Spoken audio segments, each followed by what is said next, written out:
Hey guys, Lucky here, and I just want to talk to you about a game that I've been addicted to lately called 33 Immortals. So, what is 33 Immortals? It's a game made by Thunder Lotus Studios and inspired by the Divine Comedy written by Dante Alighieri, written around 1321. So, this is TLG's fourth game and shaping up to be their masterpiece based on how much fun it has been to play, honestly. First, let me quickly say that it's a roguelike game that has MMO elements in it because you're grinding a raid essentially over and over to get currencies to upgrade your weapons, to upgrade your perks, to unlock cosmetics, and to unlock keys, which are used to enter the next level of the raid.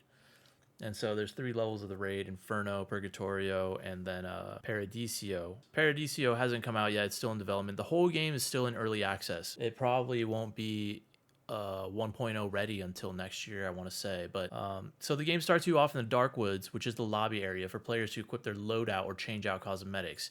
Here, weapons and perks can be upgraded to give a better edge after each run. Upgrades do come at a cost, where the main currency used to do this are shards and paragon points. Certain aspects of the game don't become apparent until a specific feat level is reached. The feat level requirement can be met by completing the associated quest, which rewards you with feat points, where a certain number of feat points unlocks the next feat level. So after you've equipped the weapon and perks you want, it's time to start a run. You can queue into an Inferno run solo or with a party. A party can be joined or created, but if joining one, you'll need a party code. That is initially given out by the creator of the party. Keep in mind that some feats will require you to complete tasks while in a party, so running through the game solo without these feats done will not progress these tasks. At the moment, most players will be running the Inferno instance until they feel comfortable enough to run Purgatorio, and even then, prepare to get shit on, because I've got 22 hours in the game as of writing this and only gotten to the Purgatorio boss once, just to get my cheeks clapped. What did he say?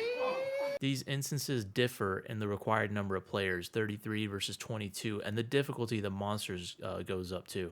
So once the Inferno run begins, you respawn to a location on the map with your party and other players for a total of a six-man strike team, and everyone's kind of running around with their head cut off. But the immediate goal is to find vases and treasure chests to collect bones and keys. So you're breaking the vases, you're opening the treasure chests. Of course, the monsters aren't just going to let you walk up to a chest and open it. You got to kill the surrounding monsters. Killing the enemies also accumulates dust, which can be spent for a level in a specific attribute. There's three attributes: attack, vitality, and empathy. So my current meta playstyle is to build attack until it's maxed out, and then I put the rest of the points into empathy, because if you can dodge attacks, then vitality isn't really a worthwhile attribute as much as DPS or upgraded co-op power. So the co-op power bar accumulates on the bottom left of the screen, and it's essentially how a person is able to spawn nodes that other players can interact with to cast an ability, depending on the original caster's weapon of choice. After a while, gold rings show up on the screen and a bullet hell minigame event spawns in, where all the players have to avoid the cluster of damage. I asked the Discord what this is called specifically, with answers like Good Luck Bucko and Sky Daddy Anger, so we'll call it God's Wrath. After about 30 seconds of God's Wrath, torture chambers begin to open up around the map. These are six-man dungeons scattered around the map where the players must defeat the monsters and the elite bosses within. It's important to understand why nobody should enter a torture chamber without a key, because after completing the chamber, two chests will spawn on each side of the entrance. There will be a chest that can be opened without restrictions, and another that can only be opened with a key. Both chests give shards and a random relic for the run. Relics are very important. You can only have a max of 8 relics, but they can be dismantled to make room for a new one, or re-rolled for an exponential cost of bones per re-roll. After 12 torture chambers have been completed, the raid is then prepared for Ascension battle. My favorite part. Ascension battles corral players to one of 3 locations on the map. If a player does not make their way to one of these locations in time, then death is possible, as the ground becomes consecrated, dealing damage everywhere. The place where Ascension battles happen at are spared from consecration until the timer runs out. Generally, after a player completes their Ascension battle, it would be wise to open up the map and see if nearby Ascension battles are still being fought, because you can use a teleport stone to highlight a player and port to their location. Why? Because after completing an Ascension battle, a legendary relic is rewarded. These relics are more powerful than normal relics given through chests, and having more than one makes the boss fight that much easier. But be careful to teleport to a losing Ascension battle. Generally, I'll check to see if there is at least 3 or 4 players and no dead souls wandering around. Now we come to the boss fight. After players ascend, they will be ported to the instance location Coccyx, where Lucifer is encased in ice until awakened by a rebellion of souls ready to fight.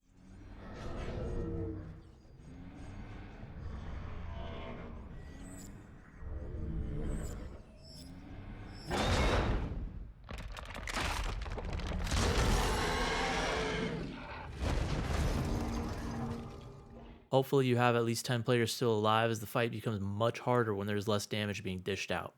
The co-strike counter at the top right increases a player's crit chance whenever attacking the same target as another player.